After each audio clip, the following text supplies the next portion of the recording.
Life before and after meeting Christ. Heavenly Father, we bring our hearts to you, hungering for your word. We pray that you may work mightily, powerfully, gloriously in our midst. That we may not only know more, but we can be more and more like your Son, Jesus. Humihiling kami, Panginoon, ng mensahe na lalo pang magpapalinaw ng aming mga pananagutan bilang mga anak mo. At makita namin at ma-appreciate, Lord, yung magandang pinagkaiba pagka ang isang tao ay nasa iyo ng anak na si Jesus. Lead us as we study these words. Give us the enlightenment. Give us the empowerment. Bigyan niyo kami ng kaliwanagan. Maunawaan namin ang hiwaga ng iyong salita. Makita namin ang kahulugan nito sa aming buhay at maipamuhay naman namin. So, Father, we ask you to be our speaker. Lead us unto greater righteousness.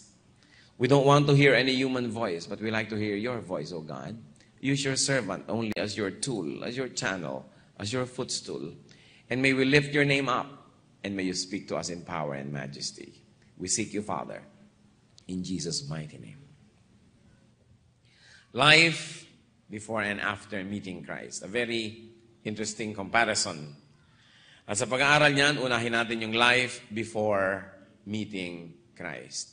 Ano bang ibig sabihin? Ano yung mga katangian o kapintasan ng buhay bago si Kristo ay maging Panginoon ng ating buhay?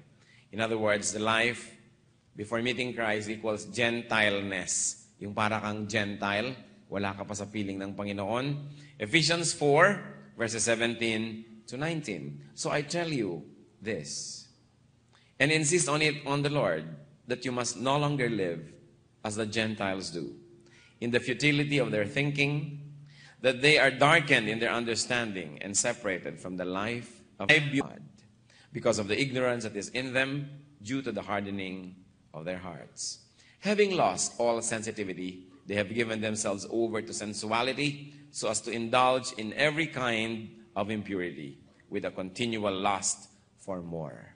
So ito pong ating nakikita rito na idinidescribe yung buhay ng mga Gentiles or buhay ng isang Kristiyano bago siya naging Kristiyano. Buhay ng isang tao bago maging Christian na parang Gentile pa siya or away from the Lord.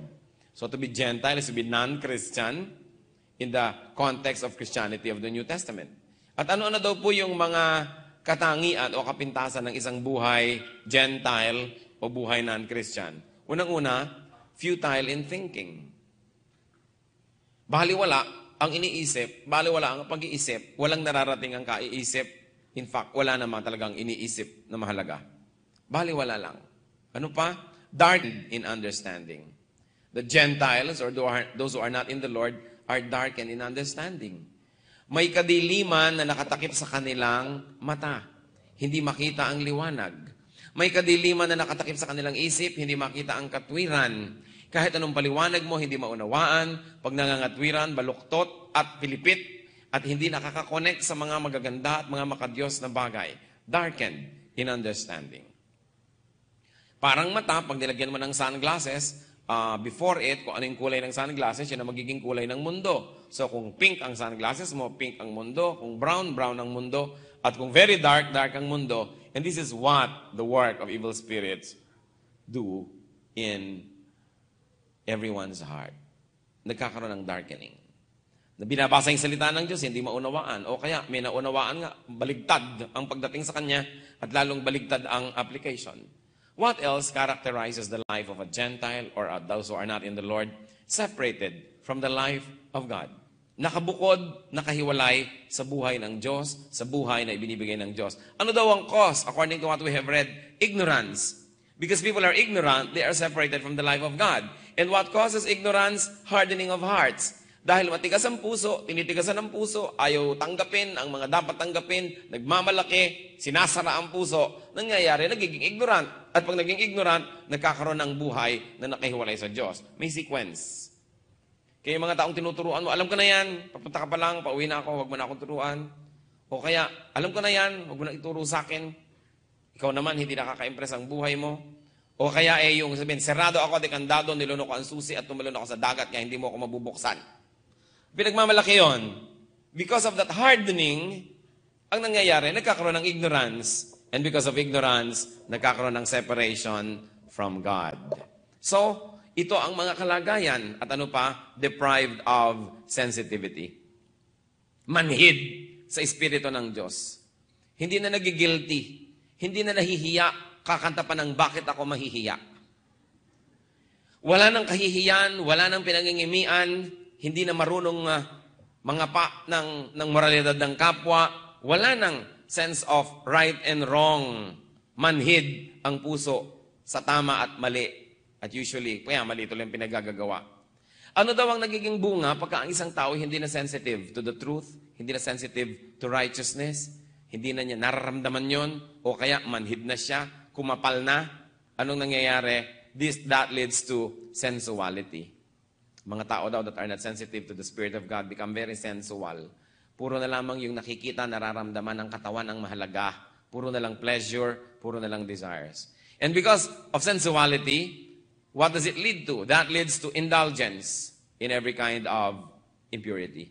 Dahil sensual, ang nangyayari, ang hinahanap lagi bigyan ng kasiyahan yung sensuality na yon. So indulgence in every kind of impurity. At anong nagiging bunga? Pag lagi nag-indulge in impurity, laging gumagawa ng mga kamalian at mga karumihan, that leads to continual lust for more. Sensual ka na nga, lustful, ang magiging bunga, pagbibigyan mo yon, susundin mo, gagawin mong amo ang iyong mga desires, at habang ginagawa mo yung amo, lalo ka namang nagiging alipin dahil lalo ka namang nagnanasa ng sige pa, more pa. Kaya, very enslaving, people get into a cycle of slavery. That is how Gentiles or how people, before they met the Lord or they meet the Lord, are described. Tapos, let's take a look at meeting Christ.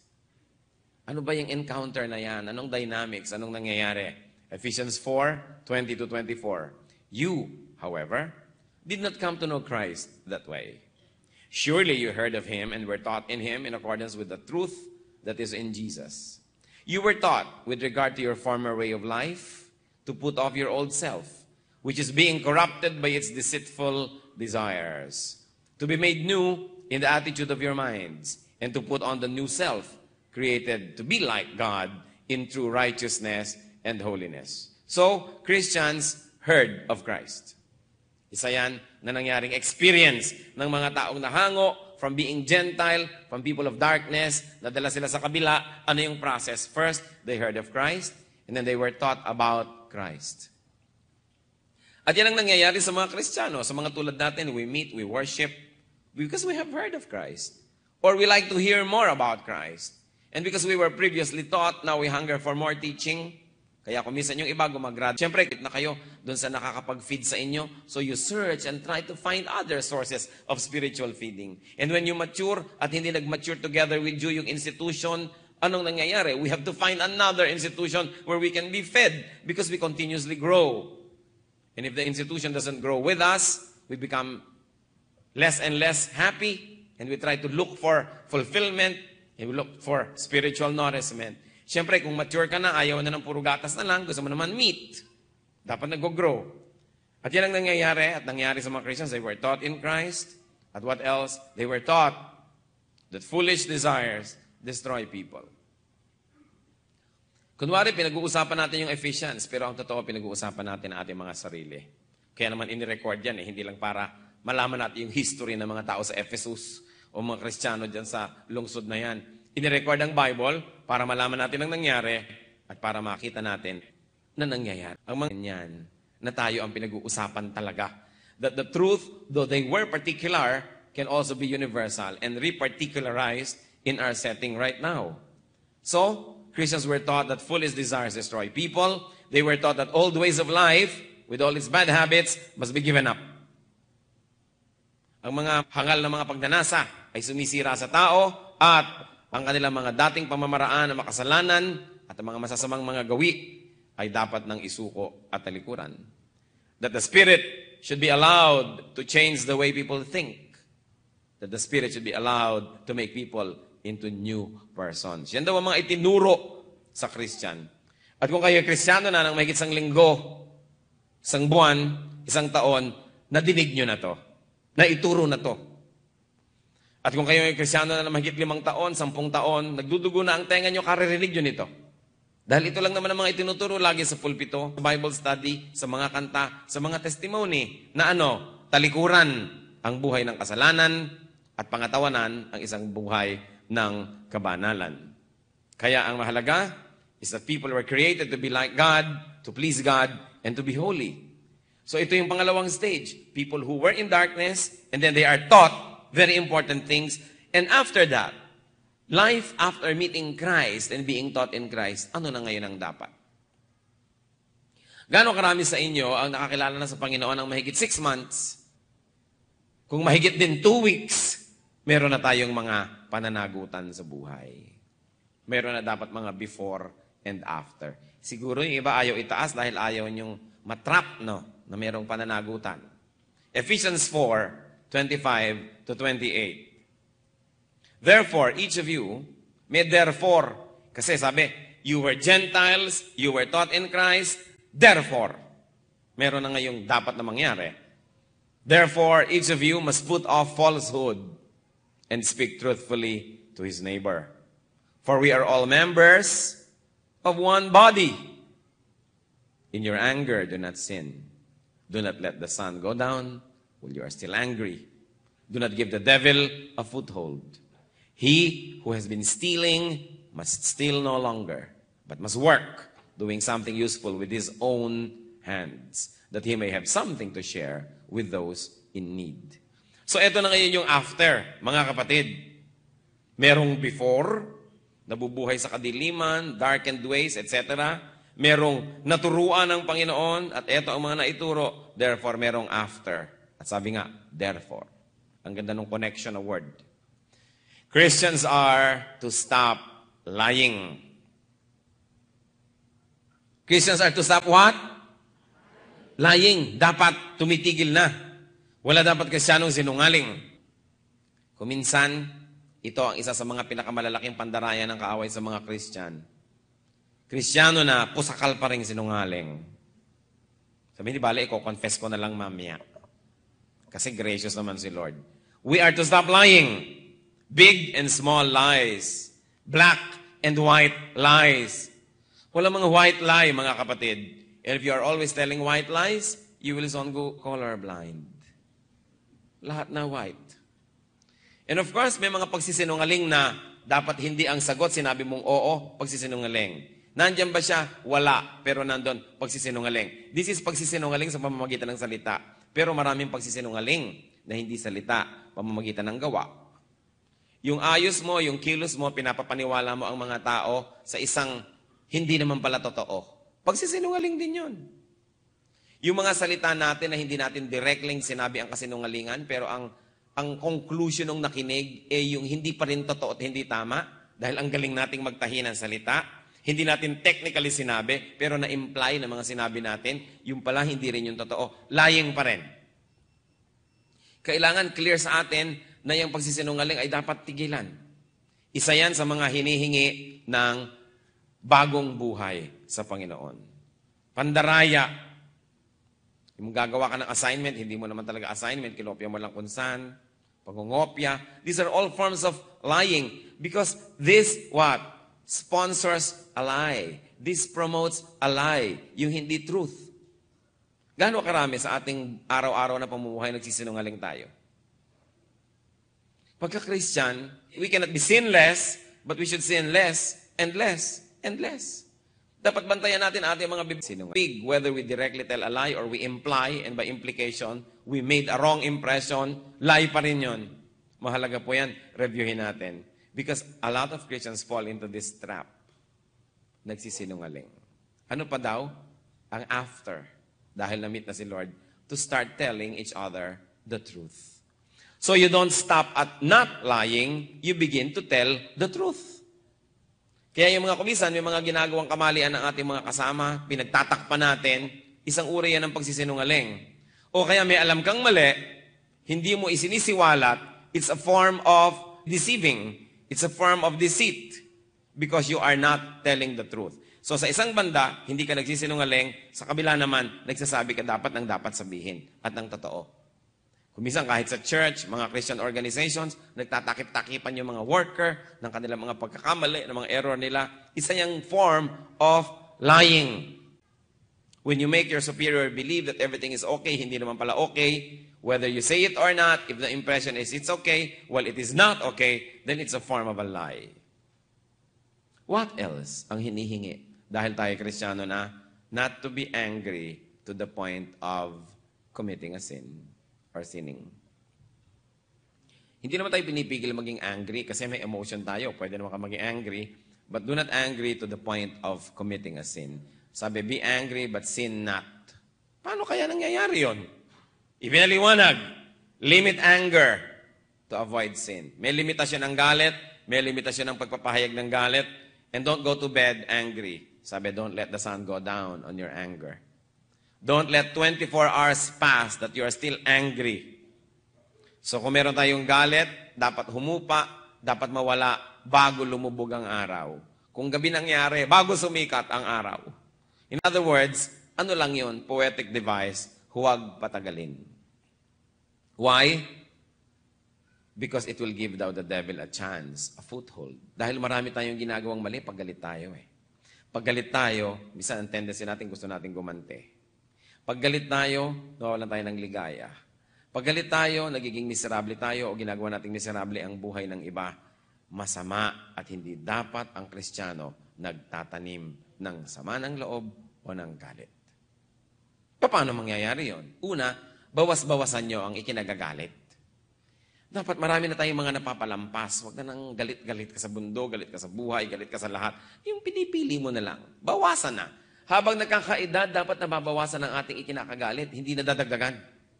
Nagmemelo tayo, hindi tayo easily angered, easily provoked to be angry. So, bawas-bawasan ang kinakagalit. Pangalawa, iksi-iksian ang pagkikimkim ng galit. Kaya ang mahalaga, marunong tayong magpatawad. Madaling sabihin, mahirap gawin.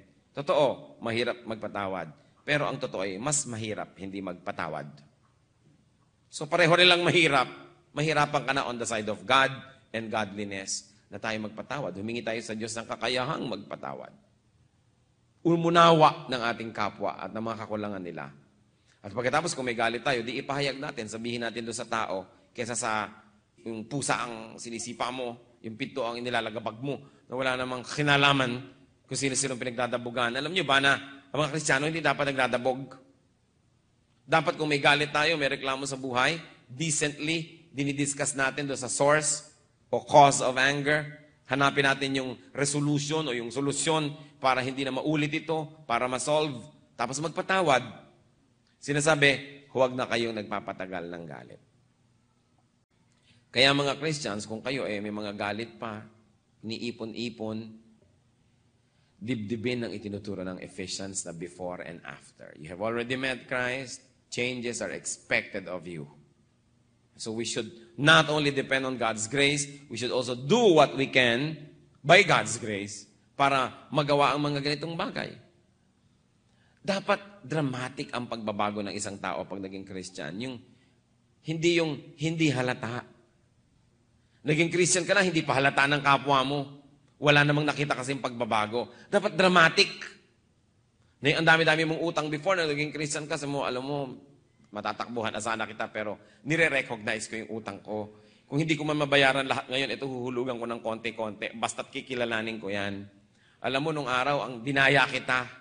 Nung araw, pinagsinungalingan kita. Magtataka ang mga tao. Ano nangyari sa kanya? Malalaman nila na may pagbabago sapagkat itinatapsin naman natin yung mga dati nating mali. Pero kung pareho lang, katulad nilang dati, ni hindi nila alam na naging Christian tayo. Kaya mga kapatid, ang aking pong pamanhik, seryosin natin yung ibig sabihin ng Christian. It's not enough that you see it in the Bible. Do it. Kasi sinabing, stop sinning, stop. Minsan kasi na pagka matagal ka ng Christian, una, mabuti pa nga kung bago kang Christian. Sensitive ka to the Word of God, nagigilty ka pag gumagawa ka mali. Pero may unti-unting babalik na mga kamalian, unti-unting mga lifestyle, unti-unting mga paraan, na pag pinayagan nyo, mamaya, before you know it, you don't realize, ang layo-layo nyo na doon sa state ng unang pagkakilala sa Panginoon. At anong nangyayari? Para na rin tayong bumalik doon sa dati, mas masahol pa. At ang masama nito, Kristiyano ka, pero hindi ka nag-guilty. Kasi namamanhid na yung kalooban sa kauulit ng mga ganitong bagay. sa pagbabackslide. Kaya nga years back, nag-organize tayo ng isang camp na hindi lang para sa mga taga day by day, in-advertise natin sa radyo. Ang pangalan ng camp, Backsliders Camp. Marami nagsalihan. Sabi ko, may himala na magaganap. Alam niyo kung bakit? Yung palang aminin mong backslider ka, nandun ka na sa daan pabalik. Yung aminin mo, kasi ang mahirap yung on denial ka. Nasasabi mo, hindi, okay lang yan. Talaga naman, be practical. Hindi mo naman masusunod yung Bible. Talagang ganito, ganyan. Pag dumadating na sa atin yung ganong isip, dangerous yan. Yung hindi ka na naniniwala sa Biblia, sinasabi mo lagi, idea lang yan, hindi nagagawa. Dahil yan ay totoo sa pakitay salita ng Diyos. Kaya gawing totoo sa buhay. At kung nagbabackslide tayo, bumalik ka sa Panginoon. Yung ma-realize mo na, nag-backslide na pala ako. Binalikan ko na yung mga dati kong itinapon, mga dati kong tinalikuran. Kailangan, kasi dinadaya tayo ng kaaway lagi so that we will backslide. And one of that, yun nga, tulad ng binanggit natin, pagsisinungaling and then being angry. May mga Kristyano pa nga, pag nagagalit, nagmumura na naman. Nawala na nga ang mura sa lengguwahe, bumalik pa. No? Na masahol pa sa non-Christian kung magalit. Bakit pa may Kristo kung hindi tayo iba? Dapat iba. Kasi si Kristo ay nagpapaiba sa ating buhay. Sabi, do not give the devil a chance. Habang tumatagal ang galit sa ating puso, lalo tayong sinisira ng galit na yan, at lalo naman tayong naninira din ng ating kapwa. Walang natutuwa kundi si Satanas. Meron pang sinabi na after meeting Christ, we should quit stealing. The Christian is to quit stealing. Sino mga magnanakaw dati? Tumigil na ng pagnanakaw. Yung mga nagpapa-punch in ang bandy clock nila sa mga kasamahan kahit wala pa sila, pagnanakaw yun. Yung mga nag-uuwi ng mga paperclip ng opisina, mga stapler, table, pinto. Yung may mga jumper ang mga kontador ng kuryente, may mga daya-daya. Pag nanakaw yan, kung taxi driver kayo, yung metro nyo may palong 10 o 20 o dagdag. Pag nanakaw yan, kasi nagbabayad yung tao nang hindi naman niya ibinyahe. Meron pa, mga company vehicle, ini-istro ang gasolina. Inililipat sa ibang vehicle. Pag nanakaw yan, steal no more. Mga taong sumusweldo pero hindi nagtatrabaho. Pag nanakaw yan, nagpe-pretend ka, nagtatrabaho ka dahil nandyan yung amo. Pag nanakaw, ginagamit mo ang company telephone. Pag dumadating yung iyong amo, anong delivery, anong specific pagtali. At sabi, sa kausap mo, ano sinasabi mo? Nandito ang amo ko. Kung ano-ano, pag nanakaw yun, gumagamit ka ng mga facilities ng kumpanya na hindi naman para sa company. Ang nakakalungkot, may mga Christian pang ganyan. Tingnan nyo nga katabi nyo. Di naman siguro, pero alam nyo siguro kung magnanakaw yung katabi nyo. Lalo naman kung tayo yung nagnanakaw. Ngayon, ang pagnanakaw mga kapatid, hindi lang sa mga material things. Meron, nagnanakaw ng asawa. Aba, kung naging Christian kayo, isoli nyo na yan. Soli nyo na sa nanay niya o kung kanino man. Dahil dapat na tayong tumigil ng pagnanakaw. Pagnanakaw ng kaligayahan, pagnanakaw ng kaluwalhatian, pagnanakaw ng credit, hindi naman para sa'yo, kunwari idea mo, that is stealing. At meron pa mga iba, mga missionary pa man din daw, pero nagnanakaw, ang ninanakaw, member ng ibang churches. Lumipat ka na sa amin, aircon. Ngayon, kung talagang nagmamakaawa na silang lumipat dahil hindi sila na-feed at ma-feed sa inyo, ibang usapan na yon. Alangan mong pigilin mo sila hindi mag-grow. Pero kung ikaw ang gumagawa ng paraan, meron pa nga tayong mga churches abroad, mga kapatid, hindi ko na lang sasabihin kung saan, sa mga bansang pinag-uusapan. Ang mga churches nag-aagawan ng members. Meron pa mga members natin, hindi makakapunta sa church dahil pagbaba nila sa bahay nila, sa pinto, nandun yung sasakyan ng isang church, halina kayo, libre sakay. Sa amin kayo mag-church. Ganon. Bakit hindi ang agawin yung mga anak ng kadiliman, pero yung mga nasa Diyos na, huwag nang agawin, huwag nang mangisda sa aquarium. Ang dami-daming isda sa dagat, sa aquarium ka pang mangingisda. But in fairness to people, sometimes they like to transfer because they have outgrown their church. At parang hindi na mag-grow pa kahit kailan, matapos ang napakahamang pagtitiis at paghihintay, karapatan din naman natin mag-grow at maghanap-hanap ng lugar kung saan tayo mag-grow. Pero dapat, you explore muna all possibilities to blend into your local church and to be helpful there. Pero hindi tayo dapat helpful, dapat natutulungan din tayo, nag-grow din tayo. Meron din tayong duty sa ating sarili. But explore all avenues first bago naglilipat-lipatan. Kasi nakakalungkot yung mga anak ng Diyos, nagnanakawan ng mga members. Nanakawin yung drummer, nanakawin yung seeker doon para ilagay sa iyong church. That should not be happening. So quit stealing. O mga misis-misis na hindi alam ng asawa ninyo na sinusuplayan nyo pala ang buong barangay nyo sa probinsya, stealing pa rin yan. Kailangan sabihin nyo, darling, pwede ba pag-aralin natin yung mga 5 kong kapatid, suplayan natin ang tatay at nanay ko, tsaka yung mga 3 kong tiya, tsaka yung mga 7 ko rin pinsan. Pwede ba yon? Ngayon kung ayaw niya, isundin nyo siya. Huwag nyo siyang nakawan. Mga misis, huwag nakawan si mister. At mga mister, huwag nyo nakawan si misis, ha? Kung minsan yung mga overtime pay nyo, hindi na nakasama doon sa listahan, kakotsaban nyo yung tulong sa taga-accounting, huwag mo nang ilalagay yung overtime pay ko. O kaya mga komisyon nyo, hindi nyo na sinasabi, dahil sinusuplayan nyo rin yung barangay nyo sa kabila naman. Yung pala, pareho lang kayo magnanakaw. Di magtapatan na kayo, dahil hindi naman masamang tumulong sa kamag-anak eh. Maganda nga, itinuturo ng Diyos, ating tangkilikin ng mga matatanda, mga magulang natin, pero huwag sa pandaraya. Huwag sa pagsisinungaling. Lalo ang mag-asawa, dapat transparent to each other. Importante yun, na ipaunawa niya yung case, pero huwag dadayain ang sariling kabiyak. Quit stealing. Mga anak, nag-iimbento ng mga laboratory fee, wala naman. Pagka-enrollment, ang daming mga kung ano-anong mga, hindi, bibili ako ng glass slip. Ang nanay naman, hindi alam ko ano yung glass slip. 3,000. No, kaprasong salamin na ipinapatong sa palakang inopera. 3,000. Sariling magulang, dinaraya. Nag-e-enroll ng mga subject na hindi totoo. Di ba? Umaalis sa bahay, may dala pang note. Yung pala, wala namang klase sa araw na yun, nasa mall maghapon. Pandaraya, pagnanakaw.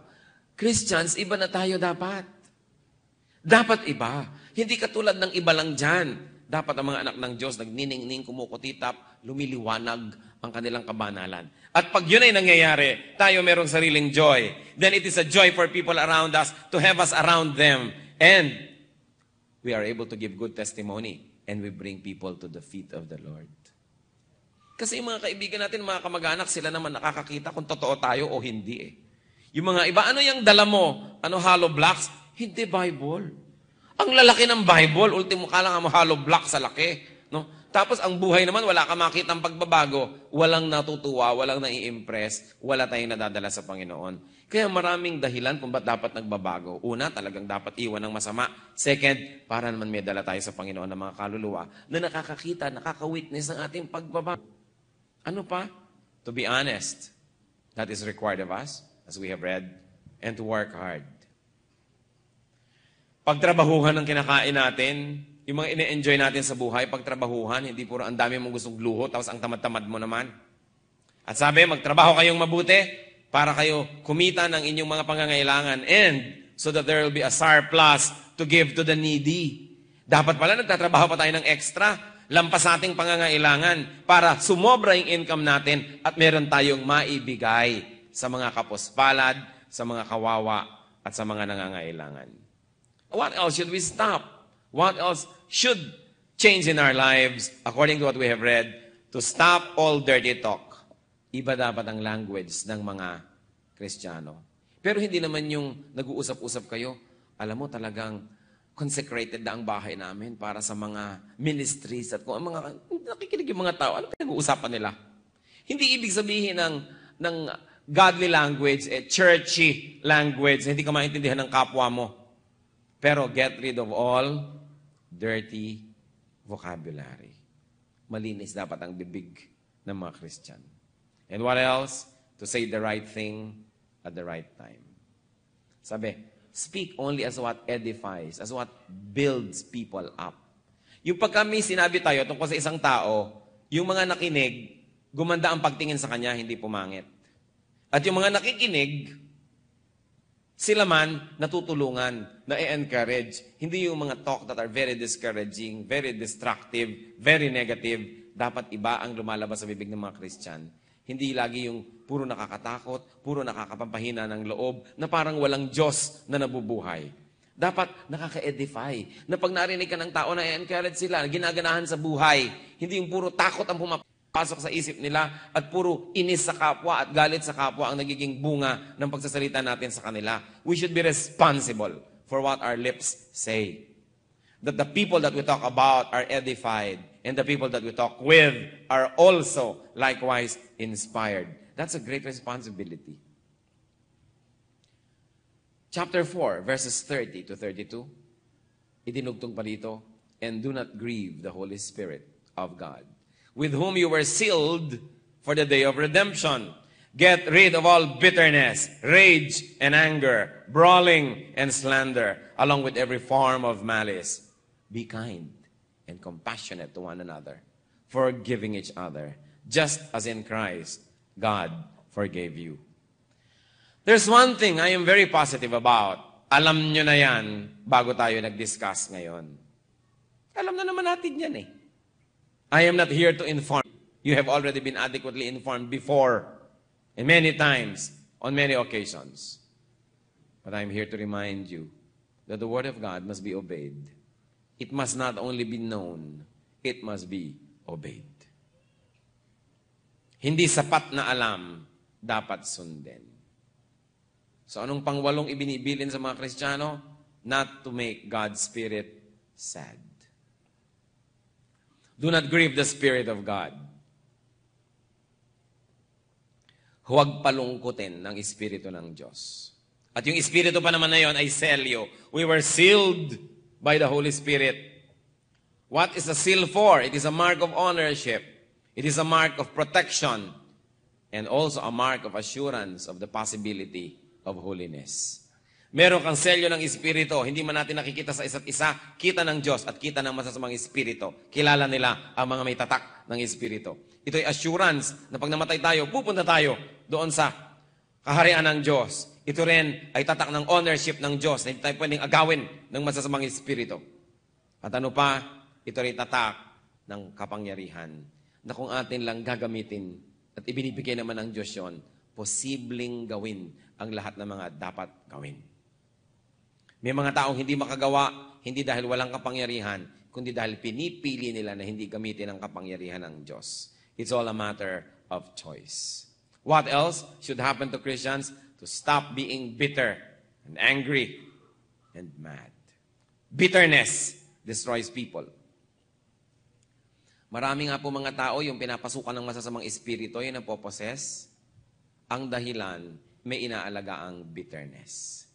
Galit sa magulang, galit sa lolo't lola, galit kung kani-kanino sa asawa, galit sa anak, galit sa mundo. May bitterness. At isa sa mga pinakamalakas mapagsamantalahan ng kaaway, para kaguluhin, para kapahinain, bitterness. Yung mga kapaitan ng puso na inaalagaan laban sa ating kapwa. Kaya sabi, alisin nyo yan. Pag nandyan yan sa inyong puso, nakabukas yung puso nyo para guluhin ni Satan, dapat itapon, alisin. At ang pwede lang gawin para mawala yan, magpatawad. Magpatawad. Limutin. Ibigay sa Diyos ang mga kasakitan ng ating puso, ang ating mga kabiguan, ang ating mga sama ng loob, at nang sa gayon tayo'y makalaya sa panggugulo ng kaaway. Every bit of bitterness in our heart becomes a foothold for the devil.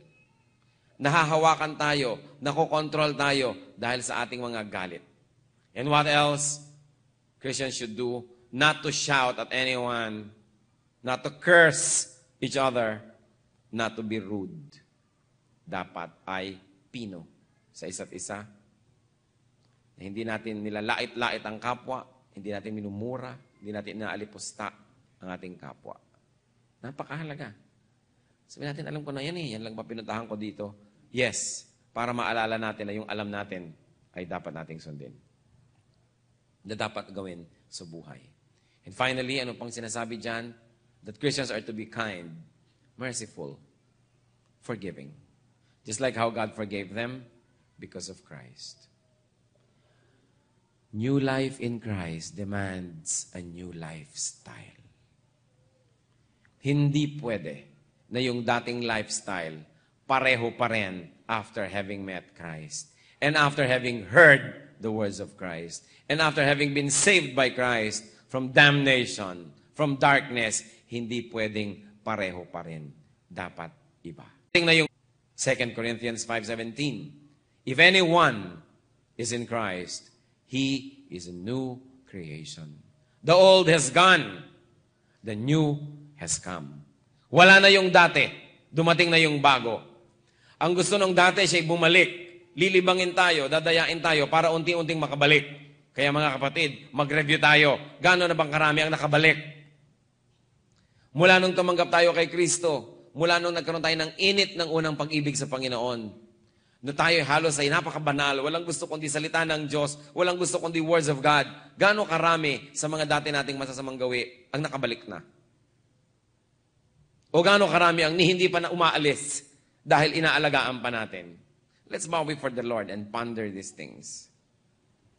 Christianity is not a body of knowledge. Christianity is a lifestyle. It's not to know, although it's good to begin there to know. But what we know must bring changes into our lives. Yung hindi alam ang batas ng Diyos, binebreak ito, guilty, because ignorance of the law excuses no one. Eh, paano pa kung alam at binebreak pa na alam, di double guilt yan. Kaya dapat pagbabago sa ating buhay, manalangin tayo, ilapit natin sa Panginoon ang ating mga sarili. Reviewin. Alin sa mga binanggit dito sa Ephesians, huwag na tayong lumabas sa ibang books. Yun na lang pinag-aralan ngayon. Alin dyan ang ipinaalis sa atin na nasa atin pa. At dapat isuko sa Panginoon. Manalangin kayo para sa inyong mga sarili. Ilapit sa Diyos ang mga kahinaan na ito. Ang pagbibigay ng pagkakataon sa kaaway na magtagumpay. Subalit habang ipinapanalangin niyo inyong mga sarili, may mga taong nais kong ipanalangin. Ito yung mga tao na may inaalagaang bitterness in their hearts. Kung may nakatanim sa inyong puso na galit kanino man, matagal nang iniingatan nyo nandyan, pinapahalata nyo man o hindi. Subalit ngayon, kinakausap kayo ng Diyos. Gusto na kayong palayain ng Diyos mula dyan. Gusto na, Lord, makakapagpatawad kayo to move on in life. Gusto niyo ng bagong pasimula. At ngayon, nais niyo na magpatawad. O kung medyo hindi niyo makaya, nais yung humingi ng kakayahan sa Diyos na magpatawad. Ayaw niyo nang dalhin sa buong buhay niyo yung mga galit na yan na nakakasira sa inyo. Lalo ko ang kinagagalitan ninyo, mga mahal na sa buhay, mga kamag-anak. While heads are bowed, I'd like to pray for you. The Lord is here. The Lord is here. The Lord is a healer. And the Lord can heal our hearts. Pero ang mahalaga, willing tayong magpagamot. Willing tayong lumapit. Sino man ang nais magsabi, Lord, ngayong araw na to, it's a very special day, I like to forgive. Nais ko nang alisin ang mga kapaitan sa aking puso. Alisin nyo na po. Tumayo kayo at mananalangin tayo. Yung nagsasabi niyan, the Lord will touch you. Praise God. Who else? Amen. This is a day of freedom. Araw ng kalayaan para tayo makalaya sa mga kabigatan na ating puso. Hindi dadaloy ang pagpapala sa isang pusong bara at barado dahil sa mga galit, dahil sa mga kinikimkim ng mga sama ng loob. Kanino man yang sama ng loob na yan, nakatuon, sino man ang naging dahilan, ano man ang naging dahilan. Sa ilang saglit, ihingin nyo ng tawad sa Diyos. Kahit kayo naapi, kahit kayo kinawawa, nagkakasala pa rin tayo pag tayo nagagalit. Nagkakasala pa rin tayo pag tayo nagtatanim ng sama ng loob. Nagiging doble ang kalugihan, naapi na kayo, nagalit pa kayo, doble ang mga disadvantages sa buhay. So right now, ask the Lord for the capacity to forgive. Kung meron pang nais tumayo, huwag kayong magpapadaya sa kaaway na pinipigil kayo. It is good to declare before the Lord and before the church that you need God, that you need Jesus. That without Jesus, you cannot do this. Kung sa inyo lang, hindi tayo makakapagpatawad. Ang gusto ng ating makasalanang puso, gumante. Ang gusto natin, manira rin. Ang gusto natin, makasira ng mga taong sumisira sa atin. Subalit hindi yan ang kalooban ng Diyos. Sabi niya, forgive. And it is only in forgiveness where we can be set free. Sige, ilapit nyo sa Panginoon. Ihingi nyo ng tawad ang inyong mga galit na inaalagaan ng matagal. At pagkatapos, ibigay nyo ang pagpapatawad nyo. Nadidinig man kayo ngayon ng mga taong concerned. The Lord hears and the Lord knows it. In silence, be free by the power of the Lord.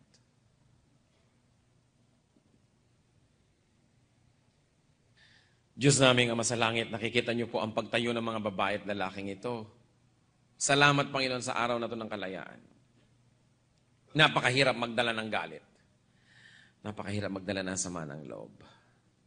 Nahihirapan na kami na pagsasamantalahan pa ni Satanas. Nadadaya pa. Namamanipulate. But today, O God, we declare a day of freedom from all of this. Sa pagpapatawad ng mga nakatayong ito, sa sino mang dapat patawarin, sa paghingi ng tawad sa iyo, sa paglapit sa iyo, kahabagan mo nga po, Ama. Hawak ng pangakan mo ang aming mga sarili, Panginoon. And I pray that you may touch each one's hearts. Hipuin nyo ng inyong mapagpalang kamay ang aming mga puso at pagalingin ang mga sugat dito. Bigyan kami ng karapatan na gamitin ang pangalan ng Panginoong Hesus na magkaroon kami ng kapangyarihang magpatawad. Sinadya man o hindi ng mga nagkamali sa amin. Alam man nila o hindi. Salamat sa kakayahang magpatawad ngayon na kayo lang makakapagbigay. Lord, give your power to people who are standing before you right now so they can forgive and they can forget. Salamat, Panginoon, sa pagkilos nyo. Nawa po, sa pagpapatawad na ito, igawad nyo ang kalayaan sa mga kapatid na ito. Na sila ay makausad sa buhay, that people will get on with life. At kung mayroon ng mga pagpapala, Panginoon, na mga nabinbin, na barahan dahil sa mga galit sa pusong ito, ngayon ay sinusuko na sa iyo sa padaluyin mo nga po ang pagpapala sa buhay ng mga kapatid na ito. Mga magagandang bagay na nais mong ibigay sa kanila noon pa, subalit pinipigil ng mga pusong barado ng mga galit. Ngayon, Panginoon, sa pagsuko ng mga pusong ito, padaluyin niyo ang mga grasya. Ang mga tugon sa kanilang mga panalangin at ang pagpapagaling mo, hindi lang sa puso, kundi sa katawan man. Salamat sa pakikinig niyo sa aming dalangin. At itinadalangin din namin ang bawat isa, Panginoon, na mayroong mga struggle sa mga pinag-usapang mga kasalanang dapat wala na sa aming buhay. Ipamukha mo sa amin na hindi pwede ang double life, hindi pwede ang double standard, na hindi pwede ang banal-banal paglinggo at pagkatapos sa ibang araw ay hindi. Ituro mo sa amin, Panginoon, na ang tunay na buhay sa iyo ay buhay na maliwanag, walang sukat ikubli at itago, isang buhay na nagiging liwanag din para sa mga nadidimlan. Turuan mo kami na hindi lang isaayos ang aming buhay para sa aming kapakanan, kundi para sa kapakanan din ng mga nanonood sa amin, nakatingin sa amin, na maaari naming akayin, bigyan ng lakas ng loob at dalin sa iyong paanan. Nagpapasalamat kami sa mga katuroan ng Book of Ephesians, Panginoon. Sa patuloy na pag-aaral namin ng mga salita mong ito, igawad mo sa amin ang kakayahan na maunawaan ang hiwaga ng iyong salita at bigyan mo kami ng kapangyarihang maipamuhay ito. Lord, may great, beautiful, and obvious changes happen in our lives and may people give glory to you. In Jesus' name, we praise you and thank you.